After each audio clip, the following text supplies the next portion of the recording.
Hello everyone, my name is Deepika. और आज हम लोग यूपीएससी सी सेट 2021 के मैथ्स एंड रीजनिंग के क्वेश्चंस करने वाले हैं। पार्ट वन और पार्ट टू हम ऑलरेडी कर चुके हैं, तो अगर आप लोगों ने वो नहीं देखा है तो वो देख लीजिए। और बाकी आगे के क्वेश्चंस हम इस वीडियो में लेने वाले हैं और कुछ क्वेश्चंस नेक्स्ट वीडियोस में लेंगे। तो चलिए स्टार्ट करते हैं। ये वाला क्वेश्चन है, इसमें बोला गया है 7 बुक्स हैं, PQRSTU and V and they are placed side by side. R, Q and T have blue covers and other books have red covers. Okay. Only S and U are new books and rest are old. P, R, S are law reports and rest are gazetteers. Books of old gazetteers with blue covers are. ठीक है, तो इस type के questions जो होते हैं जिनमें बहुत सारा सब्जेक्ट्स दिए हुए होते हैं, उनमें उनकी बहुत सारी कैरेक्टरिस्टिक्स दिए हुए होते हैं। तो इस टाइप के क्वेश्चन को करने का सही तरीका ये होता है कि एक टेबल बना ली जाए और हर कैरेक्टर को उसमें मेंशन कर दिया जाए। तो जैसे इसमें बोला गया है, R, Q and T blue covers हैं इनके। तो यहाँ पर हम देख लेते हैं, Q, R and T इनके ब्लू कवर्स हैं और बाकी के जो भी हैं उनके रेड कवर्स हैं। तो P, S, U and V इनके रेड कवर्स हो जाएंगे। नेक्स्ट हमें बोला गया है, only S and U are new books. सिर्फ एस और यू न्यू बुक्स हैं, बाकी सब ओल्ड हैं। तो ये बाकी सब बुक्स जो हैं वो ओल्ड हो गई हैं, तो इन पर हम ओल्ड इस तरह से टेबल में कर लेंगे मेंशन कि ये ओल्ड बुक्स हैं। नेक्स्ट हमसे बोला गया है, PRS are law reports. P law है, आर भी लॉ है एंड एस भी लॉ है। बाकी जो जो भी हैं वो सब गजेटियर्स हैं। तो ये गजेट हो गई, ये भी गजेट, ये भी गजेट और ये भी गजेट। तो ये वाली बुक्स गजेट्स हो गई। अब हमें बोला है books of old gazetteers with blue covers. तो ब्लू कवर होना चाहिए, ओल्ड होनी चाहिए और गजेट होनी चाहिए। तो एक तो ये क्यू हो गया जिसमें ओल्ड गजेटियर बुक हो गई, एक ये टी हो गया जो ब्लू कवर है, ओल्ड है और गजेट है। बाकी आप देखेंगे तो या जैसे पी है वो ओल्ड है लेकिन लॉ रिपोर्ट है और वो रेड कवर भी है, तो ये नहीं होगा। आर है वो ब्लू कवर है लेकिन ओल्ड है और लॉ रिपोर्ट है। तो इस तरह से हमने निकाले, तो क्यू एंड टी इसका आंसर होगा, तो सी इसका आंसर हो जाएगा। तो ये तो एक तरीका हो गया इस तरह से टेबल से करने का। बाकी अगर आप इसका शॉर्टकट देखेंगे तो सीधे यहाँ पर आप देखिए, इस क्वेश्चन में क्या बोला गया है, PRS आर लॉ रिपोर्ट्स। तो इसमें ये आर वाला एलिमिनेट हो जाएगा क्योंकि लॉ रिपोर्ट से और हमसे यहाँ पर गजेट के बारे में पूछा गया कि कौन सी गजेट होगी। नेक्स्ट हमसे बोला गया है only S and U are new books. तो यू वाला भी एलिमिनेट कर सकते हैं हम क्योंकि ये न्यू है और हमें ओल्ड सेलेक्ट करना है। तो ये यू वाला भी हट जाएगा, तो इसीलिए लास्ट में हमारे पास क्यू एंड टी ही इसका आंसर बचेगा। तो इस तरह से डायरेक्टली भी कर सकते हैं, क्वेश्चन में देख के ही अगर ऑप्शंस इस तरह से हैं कि हम निकाल सकते हैं एलिमिनेशन से। और अगर नहीं है तो इस तरह से टेबल बनाकर, ये टेबल बनाकर ऐसे, और इसे फिर टेबल के थ्रू सॉल्व किया जा सकता है। चलिए नेक्स्ट देखते हैं। इसमें हमें बोला गया है replace the incorrect term by the correct term in the given sequence. Okay, तो ये एक सीक्वेंस दी गई है, इसमें हमें इनकरेक्ट टर्म को करेक्ट टर्म से रिप्लेस करना है। आगे हमें बोला गया है where odd terms and even terms follow the same pattern. Okay, तो इवन टर्म्स जो पैटर्न फॉलो कर रही हैं वही ऑड टर्म्स पैटर्न फॉलो कर रही हैं। तो पहले देख लेते हैं ऑड टर्म्स क्या पैटर्न फॉलो कर रही हैं। यहाँ पर ये +4 हुआ है, यहाँ पर +6, यहाँ पर +8, यहाँ हुआ है +10, ये हुआ है +12। ओके, तो ये ऑड टर्म्स से यही है। अब इवन टर्म्स में देख लेते हैं, ये है +2, ये +6, ये 8, ये 10 और ये 12। ओके, तो अब आप अगर इसमें देखेंगे तो ये जो ये जो फर्स्ट वाला है 2, यहाँ पर 2 का डिफरेंस आ रहा है। बाकी सब में अगर यहाँ पर 4 है तो इसकी जगह भी, ये 2 की जगह यहाँ पर भी 4 होना चाहिए क्योंकि इवन टर्म्स और odd terms same pattern follow करेंगे।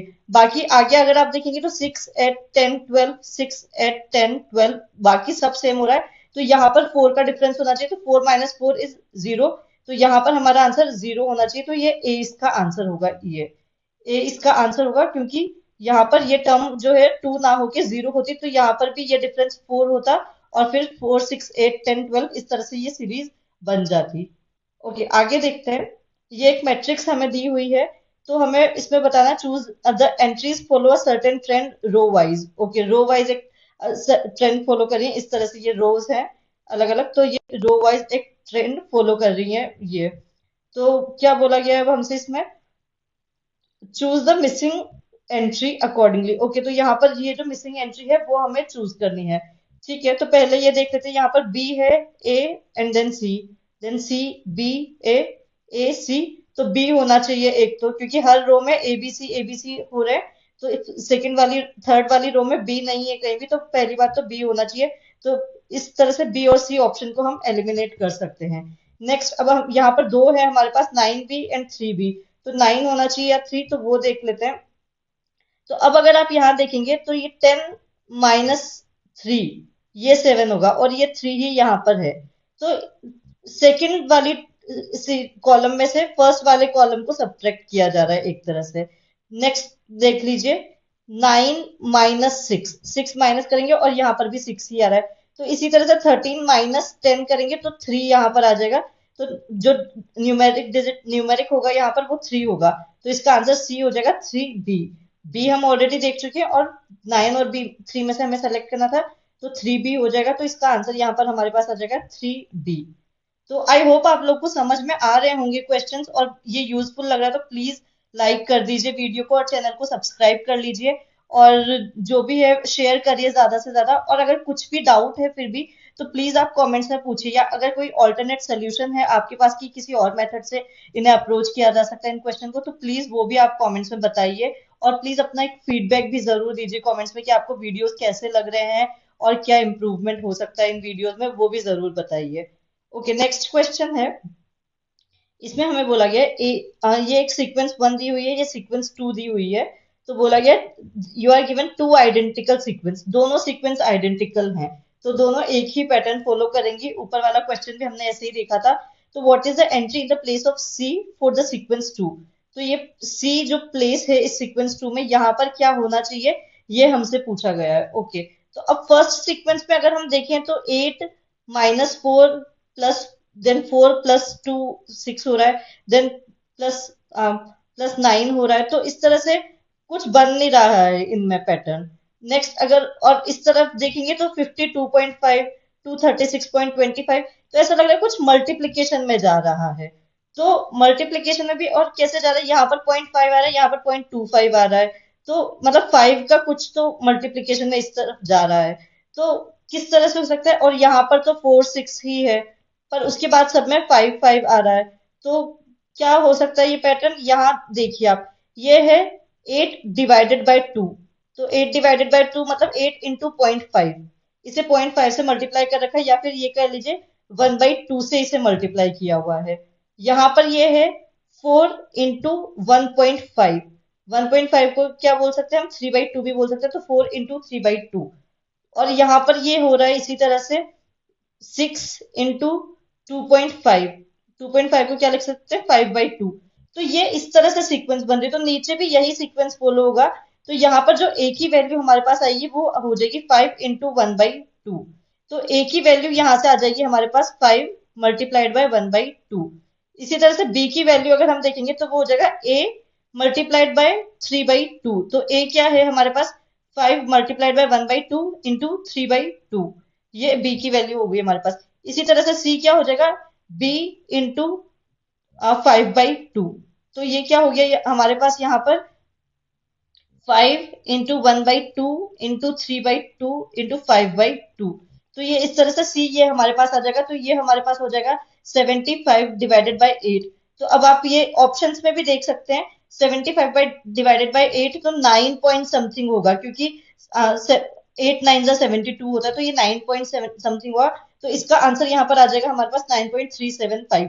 अगर एग्जाम में इतना टाइम भी नहीं है कि पूरी तरह से कैलकुलेट करके देखा जाए, अगर ऑप्शंस भी यहाँ पर बहुत अलग अलग दिए हुए हैं, तो डायरेक्टली आप यहाँ पर 9.375 मार्क कर सकते हैं। और अगर ऑप्शंस थोड़े क्लोज होते तो इसे पूरा सॉल्व करना पड़ता, और फिर जो आंसर आता वो उसके अकॉर्डिंग होता। पर इसमें हमें ऑप्शन इस तरह से दिए हुए, तो आंसर यहाँ पर हो जाएगा हमारे पास 9.375। ओके, आगे देखते हैं।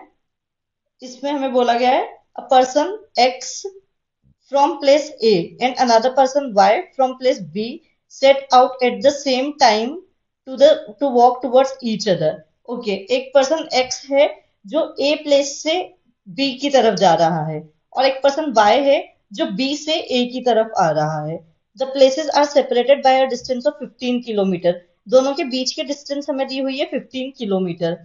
X walks with a uniform speed of 1.5 kilometer and Y walks with a uniform speed of 1 kilometer per hour for the first hour, with a uniform speed of 1.25 kilometer per hour in the second hour, and with a uniform speed of 1.5 kilometer per hour in the third hour, and so on. Okay तो ये हमें बोला गया है, ये जो x है वो तो पूरे 15 किलोमीटर ही 1.5 किलोमीटर पर आवर की स्पीड से चलेगा, लेकिन जो y है इसकी स्पीड वेरिएबल है। ये फर्स्ट आवर में 1 से चल रहा है, सेकंड आवर में 1.25 से चल रहा है, थर्ड आवर में 1.5 से चल रहा है, फोर्थ में 1.75 से चलेगा, फिफ्थ में 2 से चलेगा। तो इसकी स्पीड इस तरह से बढ़ती ही जा रही है और वेरी करती जा रही है। तो ठीक है, आगे देखते हैं। तो हमें क्वेश्चन में बोला गया है what is the which of the following is और आर करेक्ट। ओके, तो फर्स्ट हमें बोला गया they take 5 hours to meet, they meet midway between A and B. Okay, तो चलिए देखते हैं अब इस टाइप के क्वेश्चन को किस तरह से अप्रोच किया जा सकता है। तो अगर अब आप यहाँ पर देखेंगे तो एक प्लेस है ए, यहाँ पर मान लीजिए ये प्लेस है ए, और यहाँ मान लीजिए ये प्लेस है बी। इन दोनों के बीच की डिस्टेंस हमें दी हुई है 15 किलोमीटर। 15 किलोमीटर इन दोनों के बीच की डिस्टेंस है। अब जो x है वो a से b की तरफ जा रहा है x, और जो y है वो b से a की तरफ आ रहा है। एक्स चल रहा है पूरी तरह से uniform speed 1.5 kilometre per hour की स्पीड से, लेकिन वाई की स्पीड वेरी कर रही है। वाई फर्स्ट आवर में चल रहा है 1 किलोमीटर पर आवर से, सेकंड में 1.25 किलोमीटर पर आवर से, थर्ड आवर में वो चलेगा 1.5 किलोमीटर पर आवर से, फोर्थ आवर में वो चलेगा 1.75 किलोमीटर पर आवर से, और फिफ्थ आवर में वो चलेगा 2 किलोमीटर पर आवर से। इस तरह से वो बढ़ता ही जाएगा। सिक्स में 2.25 से चल जाएगा, सेवेंथ में 2.5 से चलेगा। तो इस तरह से ये बढ़ता ही जाएगा, एंड सो ऑन इसके लिए बोला गया है, तो ये बढ़ता ही जाएगा। तो अब हमें बोला गया है कि ये दोनों अगर मीट करेंगे तो वो किस पॉइंट पे मीट करेंगे, कितने टाइम पे मीट करेंगे और कहाँ मीट करेंगे, तो हमें ये बोला गया है। तो हम देख लेते हैं 5 hours में ए कितना चल लिया होगा। तो हम लोग जानते हैं distance is equal to speed multiplied by time. तो यहाँ पर हम यही फॉर्मूला यूज करेंगे। तो स्पीड हमें 1.5 दी हुई है ए की, और टाइम दिया हुआ है 5 hours। तो 5 hours में ए जो ट्रेवल किया होगा, ए की जो डिस्टेंस होगी वो होगी 7.5 किलोमीटर। ए ट्रेवल कर लिया होगा 7.5 किलोमीटर, मतलब कि ये 15 का हाफ ऑलमोस्ट हो गया है। तो अगर ये स्टेटमेंट करेक्ट हुई कि दोनों 5 hours में मीट कर रहे हैं, मतलब कि 7.5 किलोमीटर पर मीट कर रहे हैं, तो सेकंड स्टेटमेंट के भी चांसेस हैं कि वो भी करेक्ट होगी कि वो मिड मिड वे में ही मीट कर रहे हैं, क्योंकि 15 का हाफ 7.5 होता है। आगे देख लेते हैं अब बी कितना चला होगा, वाई कितना चला होगा इसके लिए। तो वाई का निकालने के लिए हम क्या करेंगे, हमें हर आर में अलग अलग कैलकुलेट करना होगा। फर्स्ट आर में वो 1 किलोमीटर चला होगा, प्लस सेकंड आर में वो 1.25 किलोमीटर चला होगा, प्लस थर्ड आर में वो 1.5 चला है, प्लस 1.75 नेक्स्ट आर में चला है, प्लस 1 प्लस 2.00 ये वो फिफ्थ आर में चला है। तो 1 2 3 4 5 5 hours में जो वाई ट्रेवल किया है वो इस तरह से किया है, क्योंकि 1 किलोमीटर इंटू 1 hour, तो 1.25 किलोमीटर इंटू 1 hour, जो वही स्पीड मल्टीप्लाइड बाय डिस्टेंस वाला फॉर्मूला है, स्पीड मल्टीप्लाइड बाय टाइम वाला जो फॉर्मूला है वही यहाँ पर हम करेंगे। तो 1 किलोमीटर 1 hour के लिए चला तो ये हम कर लेंगे, फिर 1.25 किलोमीटर 1 hour के लिए चला तो ये हम मल्टीप्लाई बाय 1 करेंगे, 1.5 1 hour के लिए चला तो ये हम इसी से 1 से ही मल्टीप्लाई करेंगे। तो इस तरह से जो y है वो इस तरह से अलग अलग स्पीड से ट्रेवल किया है। तो कितना वो ट्रेवल कर लिया है वो देख लेते हैं। अब यहाँ पर फिर आप देखिए y ट्रेवल कर लिया है 1 प्लस 1.25 प्लस 1.5 प्लस 1.75 प्लस 2, इतनी डिस्टेंस y ने कवर कर ली होगी। ये डिस्टेंस y ने कवर करी है और ये डिस्टेंस x ने कवर करी है। तो x ने 7.5 किलोमीटर कवर करी है और y कितनी करेगा, y इतनी करेगा। तो ये कितनी हो गई, ये हो गई हमारी 1 प्लस 2 3, 3 प्लस 3 6 प्लस 1.5, तो 7.5 किलोमीटर ही ये वाली डिस्टेंस भी हो गई।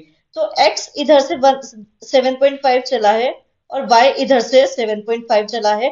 तो फर्स्ट स्टेटमेंट बिल्कुल ट्रू हो गई कि दोनों यहाँ पर मीट कर जाएंगे 5 आवर्स में, और सेकंड स्टेटमेंट भी ट्रू हो गई कि मिडवे पर ही दोनों मीट करेंगे। तो दोनों 7.5, x इधर से 7.5 चला, y इधर से 7.5 चला, तो दोनों बीच में आके 7.5 मिडवे पे मीट करेंगे और 5 आवर्स में ही दोनों मीट करेंगे, क्योंकि 7.5 किलोमीटर की जो डिस्टेंस है वो 5 आवर्स में कवर कर रहे हैं दोनों ही। तो इसलिए यहाँ पर हमारा आंसर हो जाएगा सी। बोथ स्टेटमेंट्स करेक्ट हैं यहाँ पर, तो सी इसका आंसर होगा। ओके, तो ये इस सेशन का ये लास्ट क्वेश्चन है, तो चलिए इसे देख लेते हैं। इसमें हमें बोला गया है a student appeared in 6 papers, the maximum marks for the same are the same for each paper. हर पेपर के लिए मैक्सिमम मार्क्स सेम है। His marks in these papers are in the proportion of 5, 6, 7, 8, 9, 10। Overall he scored 60%। In how many number of papers did he score less than 60%? कितने papers में उसने achieve किए हैं वो हमें निकालना है of the maximum marks. Okay, तो हम मान लेते हैं कि हर पेपर का मैक्सिमम मार्क्स है m। तो टोटल 6 पेपर्स हैं, तो 6 पेपर का मैक्सिमम मार्क्स हो जाएंगे 6m। तो ये हमारे पास मैक्सिमम मार्क्स हो गए टोटल 6 पेपर्स के। और आगे फिर हमें बोला गया है उसके जो मार्क्स हैं वो 5, 6, 7, 8, 9, 10 इस रेशियो में है। तो रेशियो में जब कोई भी मार्क्स होते हैं तो उसका मतलब है कि वो एक पर्टिकुलर नंबर से डिवाइड किए गए हैं वो सारे मार्क्स, और उस नंबर से डिवाइड करने के बाद ये रेशियो हमें मिला है। तो हम वो नंबर ले लेते हैं x, x से उन सबको डिवाइड किया गया है ऐसा कंसिडर कर लेते हैं। तो फर्स्ट पेपर में 5x मार्क्स होंगे, प्लस सेकंड पेपर में 6x, प्लस थर्ड पेपर में 7x, फोर्थ में 8x, फिर 9x, और फिर 10x। तो इस तरह से ये टोटल मार्क्स हैं उस स्टूडेंट के। तो ये टोटल हमारे पास आ जाएगा 45x। तो 45x टोटल मार्क्स हैं स्टूडेंट के। आगे हमें बोला गया overall he scored 60%। Overall 60% score किया है, तो क्या हो गया 45x मार्क्स स्कोर किए थे, डिवाइडेड बाय टोटल मार्क्स है 6m, multiplied by 100 is equal to 60। क्योंकि ये परसेंटेज हमने यहाँ पर निकाल लिया है, तो 6m टोटल मार्क्स हैं 45x, 6m टोटल मार्क्स हैं 45x, 6m मैक्सिमम मार्क्स है, 45x टोटल मार्क्स जो स्कोर किए हैं स्टूडेंट ने वो हो गए। और परसेंटेज में कन्वर्ट करने के लिए 100 से मल्टीप्लाई करना पड़ेगा। तो 100 से मल्टीप्लाई करने के बाद ये हमारे पास इक्वेशन आ गई। इससे हमें क्या होगा, m की वैल्यू को हम x की टर्म्स में निकाल लेंगे इस इक्वेशन के थ्रू। तो देख लेते हैं क्या होगा इसे सॉल्व करने पर। ये कैंसिल हो गया, ये 2 से कैंसिल हो जाएगा 3 टाइम्स, ये 5 टाइम्स कैंसिल हो जाएगा, ये 3 से 15 टाइम्स कैंसिल हो जाएगा। तो यहाँ पर ये हमारे पास आ जाएगा 3 से, ये फिर से 2 टाइम्स कैंसिल हो जाएगा, और ये 5 टाइम्स कैंसिल हो जाएगा। तो ये हमारे पास आ जाएगा 25/2x, इधर आ जाएगा 25/2x is equal to m। तो ये हमारे पास रिलेशनशिप आ जाएगी x और m में। x और m कैसे कनेक्टेड हैं, वो इस तरह से कनेक्टेड हैं, 25/2x is equal to m। तो अब हम देखते हैं फर्स्ट पेपर में कितने मार्क्स आए, P1। तो यहाँ पर ये 5 का रेशियो था, 5x मार्क्स हैं फर्स्ट पेपर में, divided by 25x/2 and multiplied by 100। ये 5x मार्क्स होंगे फर्स्ट पेपर में। तो जब हम इसे सॉल्व करेंगे तो कितना आ जाएगा, ये 2 इधर ऊपर चले जाएगा, और ये x से x कैंसिल होगा, और 5 से ये 25 5 टाइम्स कैंसिल हो जाएगा। तो ये हमारे पास आ जाएगा, ये 2 जब ऊपर चले गया तो 2 डिवाइडेड बाय 5 मल्टीप्लाइड बाय 100। तो ये हमारे पास आ जाएगा 20 एंड 40% ये फर्स्ट पेपर में उसने अचीव किए हैं। तो फर्स्ट पेपर के मार्क्स हमारे पास हो गए 40%। सेकेंड पेपर का अगर हम देखेंगे तो आएगा 6x मल्टीप्लाइड बाय 2, पहले ही हम ऊपर कर देते हैं, divided by 25x and multiplied by 100। ये सेकंड पेपर के मार्क्स हो जाएंगे। तो x से x कैंसिल हो गया, 25 से 4 टाइम्स कैंसिल हो गया, तो ये हमारे पास आ जाएगा 48%। इस तरह से थर्ड पेपर का अगर हम देखेंगे तो हमारे पास होगा 7x multiplied by 2 divided by 25x multiplied by 100। तो ये हमारे पास आ जाएगा, x से x कैंसिल हो गया, 25 से 4 टाइम्स कैंसिल हो गया, 56% ये हमारे पास आ गया। तो ये 3 पेपर में 60% से कम है। फोर्थ पेपर में अब चेक कर लेते हैं कितना है, 8x into 2 divided by 25x and multiplied by 100। Is equal to, ये हमारे पास आ जाएगा 4 टाइम्स 64%। अब ये हमारे पास 60% से ज्यादा हो गया है, तो इसी तरह से 9x और 10x वाला, इन दोनों में भी 60% से ज्यादा ही होने वाला है, क्योंकि वो 8x से भी ज्यादा है। तो जो आंसर हमारे पास होएगा वो पेपर 1, पेपर 2 और पेपर 3, तीन पेपर्स में 60% से कम मार्क्स हैं, लेस देन 60% है। तो 3 यहाँ पर हमारा आंसर हो जाएगा, बी इसका आंसर होगा। तो इस तरह से हर पेपर का क्वेश्चन की लैंग्वेज को फॉलो करते हुए बस आगे बढ़ते जाना है और उसे निकालते जाना है। फिर भी अगर आपको डाउट है तो आप प्लीज कमेंट्स में पूछिए, जो भी कुछ भी, अगर छोटे से छोटा डाउट भी अगर आपको लग रहा है, कहीं भी कोई स्टेप में कुछ मिस हो गया है, तो प्लीज आप कमेंट्स में पूछिए। और अगर वीडियो अच्छा लगा है तो प्लीज लाइक करिए, चैनल को सब्सक्राइब करिए और शेयर करिए ज्यादा से ज्यादा लोगों के साथ। Thank you so much.